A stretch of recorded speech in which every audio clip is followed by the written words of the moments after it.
Unrivaled is about to unravel. I would be very surprised that numbers for year 2 are comparable to numbers from year 1. They have less star power. WNBA fatigue is at an all-time high. There's no Caitlin Clark. There was pretty much no Caitlin Clark sophomore year in the WNBA. All right, so did you understand what just transpired? Because this is completely crazy. Nobody is discussing the implications of Unrivaled's recent loss of their most potent weapon for the WNBA's future. This is the problem. It's more than just a scheduling conflict when the 5 biggest stars in women's basketball decline to participate in your league. That message is well-coordinated. By the time this video ends, you will have a clear understanding of why this might be the best power move these players have ever done, or the largest error that simply returned all the advantage to the owners. I'll explain what's actually going on behind closed doors, because there is much more to this than a few players missing a season. Person that casuals might know from 2019, 2020 in Sabrina Ionescu from last year isn't there this year. You have WNBA champion A'ja Wilson, she's not there.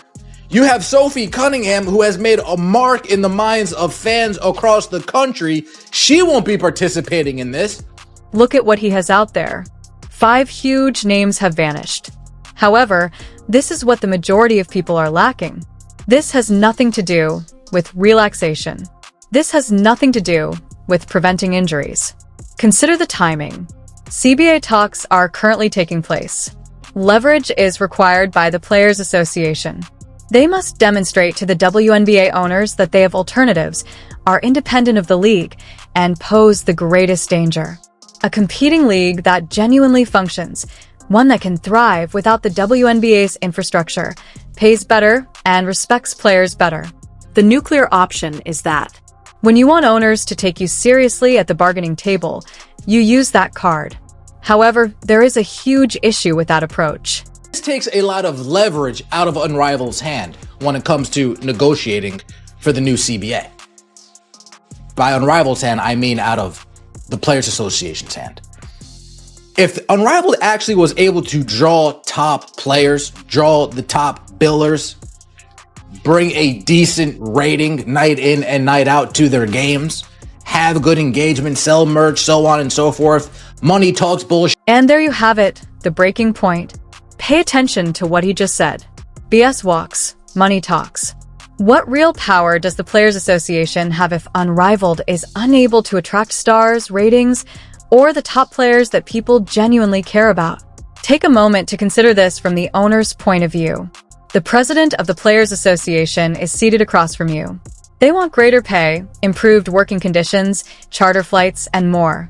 In essence, they are saying, give us what we want or we'll just go play an Unrivaled instead. Here's the catch, though. Caitlin Clark isn't playing there, as you are aware. Angel Reese was absent, as you are aware.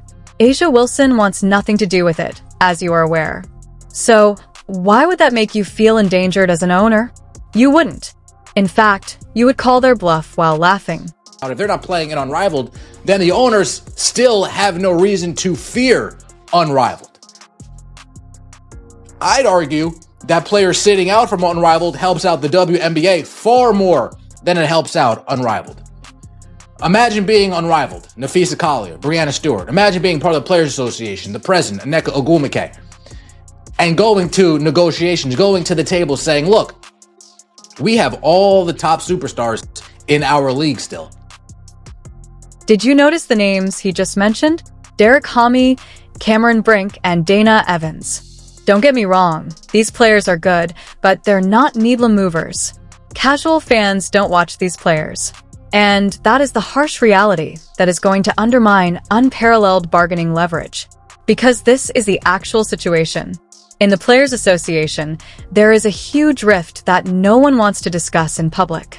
One group, the Nafisa Collars and the Breanna Stewarts, are unparalleled in their level of financial investment. They have some of this league. Since their money was at stake, they had to be successful. The Caitlin Clarks are another group. The A'ja Wilsons, who are wondering, wait, why am I helping you build your business empire while potentially destroying the league? were explained by the Divided Players Association. In fact, I had a dream of playing it. Which goes with the theme, no handouts. We're not giving you our name, image, and likeness, for lack of a better term, so you can use our handouts to bargain, to go against the league that we've dreamed to play for. We're not giving you the ammo that you need to go potentially shut down the WNBA, to potentially go and argue and use Unrivaled as your own bargaining chip in a selfish manner, because that's what they're doing, hence conflict of interest. No giveaways, which is consistent with the idea. For lack of a better phrase, we're not giving you our name, image, and likeness, so you can use our handouts to negotiate against the league we've always wanted to play for. Since that's what they're doing, we won't give you the ammunition you need to go and maybe shut down the WNBA, debate, and use Unrivaled as a self-serving negotiating tool. Conflict of interest follows. All right, take a moment, because the psychology underlying this whole circumstance is what he just described, not a handout. Consider the true meaning of it. Over the past year, Caitlin Clark has observed how everyone has used her name to develop their platforms, leagues, and companies. The rivalry story between Angel Ree and Caitlin Clark was a major factor in Unrivaled's debut season. The league as a whole benefited from being associated with the Clark effect. And now they want to use that same celebrity power as a negotiating tool against the WNBA, which is the league these players truly hope to play in the long run. The conflict of interest is then made abundantly evident. Brianna Stewart and Nfisa Keir are more than just athletes, members of the association. They are business entrepreneurs attempting to negotiate on behalf of WNBA players while also competing with the league. The best stars have recently realized that you cannot serve two masters. It's a clear conflict of interest. A'ja Wilson, she's not letting that happen. Both years, she's not letting that happen. Caitlin Clark, not letting that happen. They've had enough time using Caitlin Clark's juice, using Caitlin Clark's clout to demand and ask. Angel Reese, it's not happening this year. Sophie Cut, no. Sabrina, no, not happening this year. This is where things start to get very crazy. Check this out, then. There is a suspicion that some of these players may have been secretly compensated by NBA Commissioner Adam Silver to sit out matches. Behind closed doors, he just cut him checks and said, "Here's a couple hundred." Adam Silver's theory is impressive. Don't provide them with anything to use against us in talks. And before you think it seems like too much conspiracy theory, consider what else has been going on in the NBA recently. The Terry Rozier gambling inquiry, which the FBI discovered but the NBA mysteriously overlooked, and the Luka Doncic case. The claims regarding the Kawhi Leonard payment plan. The NBA has recently been exposed on several occasions for having their hands in the cookie jar. Is it really that unlikely that Adam Silver would make... He mentioned, well, with all of the shady business that's now coming out around the NBA, who's to say that Adam Silver didn't talk to some of these players behind the closed doors and say, here's a few $100,000, don't play in this shit. We don't need to give them any more leverage. Here's a few $100,000, we'll take care of it, don't worry about it, you don't need this. We can't have your stardom being lent out to all these different places, Unrivaled being one of them, Athletes Unlimited being one of them. We can't have that. You'll play in the WNBA, you'll do the USA basketball stuff. This is where things start to get very crazy. Check this out, then. There is a suspicion that some of these players may have been secretly compensated by NBA Commissioner Adam Silver to sit out matches. Behind closed doors, he just cut him checks and said, "Here's a couple hundred." Adam Silver's theory is impressive. Don't provide them with anything to use against us in talks. And before you think it seems like too much conspiracy theory, consider what else has been going on in the NBA recently. The Terry Rozier gambling inquiry, which the FBI discovered but the NBA mysteriously overlooked, and the Luka Doncic case. The claims regarding the Kawhi Leonard payment plan. The NBA has recently been exposed on several occasions for having their hands in the cookie jar. Is it really that unlikely that Adam Silver would make a few calculated contributions to strengthen the WNBA's bargaining position? The problem is that the NBA has a stake in the WNBA. It is subsidized. They endorse it. They require it to be successful on their terms rather than those set by a player-run startup league. Allegedly, possibly, push the Mavericks in a direction to get rid of Luka Doncic to a main attraction organization like the Los Angeles Lakers, and then just by chance they land on the #1 pick in Cooper Flagg. This is the commissioner of a league who got reports of Terry Rozier and analyzed the reports and did their own investigation, only to say, "Oh yeah, nothing's wrong here." But Terry, you're gonna have to sit the rest of this current season. Only for the FBI to swoop in and say, "Have you guys been falling asleep at the wheel? What kind of investigation did you guys?" Since control is what we're truly discussing here, the dubious business viewpoint is actually essential to comprehending the entire scenario. Who is in charge of women's basketball? Is it the league? Are the players to blame? Is it the association of players? Or is it just a few enterprising individuals hoping to create their own empire? This is when the psychology becomes truly fascinating. You don't need Unrivaled when you're a player like A'ja Wilson or Caitlin Clark, who already make big money from endorsements and have stable roles as franchise pillars. You're not in dire need of the additional money. However, you do need leverage when the players group is attempting to bargain for improved terms for all. You must have something to frighten the proprietors. And that menace was supposed to be Unrivaled. However, the players who might truly pose a threat just responded, "No, we're fine." How owners just acquired total authority. This is a big blow when it comes to the negotiations. Yeah, Unrivaled is gonna be bad anyway, right? It's gonna be bad. We know it's gonna be bad. But thinking a step further, well, this really sets them back when it comes to CBA negotiations. And that's the tipping point, the time at which Unrivaled's bargaining tactic collapses because of what just transpired. The Players Association tries to be tough when it enters CBA talks.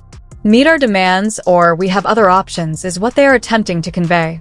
However, the owners can simply say, "Okay, go ahead," while pointing to Unrivaled's lineup. Consider your alternative options. That league won't even have any of your top 5 players. Your most marketable stars are unwilling to participate in it. What precisely are you threatening us with then? This bluff was just called in the most visible manner imaginable. Here's what makes this even more terrible. It's not like this information is confidential. Everyone is able to observe who is and is not participating in Unrivaled. Owners are not required to acquire. They have hard evidence that the players aren't in agreement with this different league approach. Was supposed to be a league where only the best talent played, and season 2 has been nothing but a bunch of subpar role players. This is like a G League. This is like a G League, summer league type of feel, type of environment. There's no star power, there's no pizzazz. There's nothing that makes you really perk up, stand up, get ready to go. And the problem that Pay attention to what real WNBA fans have to say. They're not bigots. These individuals do not wish for women's basketball to fail. These are devoted admirers who are truly irritated that they were duped into believing that the talent was the only factor. Instead, they're experiencing something akin to a summer league in the G League. Additionally, Unrivaled's credibility would be destroyed by that perceived issue. You've lost the narrative fight when supporters begin to refer to your elite league as a G League and make fun of the talent level. You are unable to recover from that. Owners cannot be persuaded that you are a legitimate danger when you are being ridiculed online by your own fan base. Here's what makes this even more intriguing, though. The moment at which fans began to rotate. It took some time, due in large part to Angel Reese's appearance and the curiosity factor. The first season of Unrivaled did generate considerable hype. However, by the second season, the star power has faded, the novelty has worn off, and people are starting to recognize it for what it truly is. The best players don't genuinely want to take part in this well-funded exercise. Let me know what you guys think in the comment section below. I appreciate the support. No handouts, says Caitlin Clark, A'ja Wilson, Sophie Cunningham, Sabrina Ionescu. You will not use us as pawns in your negotiations with the league. What do you think about that? Unrivaled is coming out. Please share your thoughts in the space provided for comments below. Thank you for your support. According to Kane Clark, A'ja Wilson, Sophie Cunningham, and Sabrina, there are no giveaways. We won't be used as pawns in your talks with the league. What are your thoughts about that? This is where the whole image becomes evident. So let's make all the connections. A players' association is in need of leverage. Some of your players own a competing league and depend on it for financial success. Some players decline to take part because they see a conflict of interest. Owners now have evidence that the threat is imaginary. Some of your fans are dissatisfied with the product, and in the midst of all of this turmoil, a CBA negotiation is taking place. What is the total of that? A detailed breakdown of the Players Association's bargaining approach, because this is the harsh reality. The owners will see that they are in complete control of the situation. They are able to provide less than what the players desired. They can drag out talks knowing that players need the WNBA more than the WNBA needs any one player, even though they are aware that the alternative league isn't really feasible for the stars. Additionally, since the bluff was just made public in the most visible manner possible, they are able to call the Players Association's bluff on almost everything. No handouts, says Caitlin Clark, Asia Wilson, Sophie Cunningham, Sabrina Ionescu. You will not use us as pawns in your negotiations with the league. What do you think about that? Not a handout. This entire period of WNBA labor relations will be characterized by that phrase. Because Caitlin Clark, Asia Wilson, and the other celebrities are essentially saying that you cannot use our names, brands, or celebrity power as weapons in a conflict that we did not consent to. And that's a perfectly valid viewpoint. Consider it from their point of view. You put in years developing your brand, persevering through education, and becoming well-known. Then some players you hardly know decide to form a rival league, expecting you to jeopardize your WNBA career. Put your relationship with the league you've always wanted to play in at risk in order to offer them power in talks that will help their company. Hobbies. That isn't solidarity. Exploitation is what that is. The best players just drew a line in the sand. What comes next is the question at hand. Is there any leverage left for the Players Association? Without the unparalleled threat, are they able to negotiate a respectable CBA? Or did they simply misplace their loan card? When the owners discover they are in complete control, what do you think happens? This CBA discussion is going to get messy, so please share your thoughts here.